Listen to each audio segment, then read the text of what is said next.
সুপ্রিয় শিক্ষার্থী, লিখন ইজি ম্যাথ এডুকেশন ইউটিউব চ্যানেলের পক্ষ থেকে সবাইকে অভিনন্দন।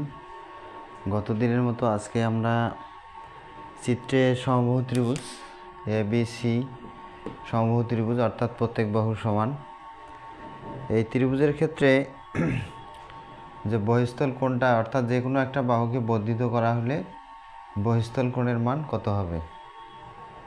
বহিঃস্থল কোণের মান হবে অর্থাৎ সি কোণের মান, এটাকে এভাবে লেখা যায় যে ACD বা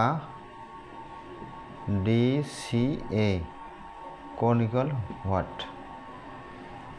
তো আমরা জানি সমবাহু ত্রিভুজের প্রত্যেক কোণের মান হলো 60 ডিগ্রি। এখানে 60, এখানেও 60, এখানেও 60।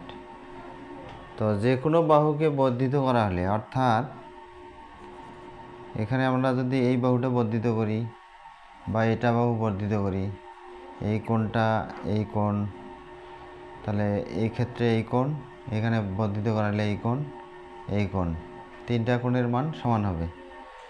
সেটা কীরকম, যে ত্রিভুজের অন্তঃস্থল দুটি কোণের সমষ্টি, তাহলে দুইটা কোণের সমষ্টি কত, 60 যোগ 60 ইকুয়াল 120।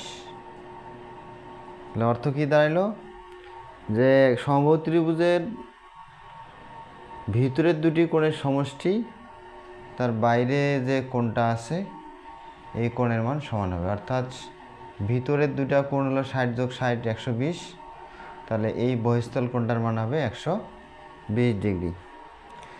তো আশা করি তোমরা ভালোই বুঝেছো। এরপর নতুন কোনো ভিডিও নিয়ে আবার কথা হবে। সবাইকে ধন্যবাদ।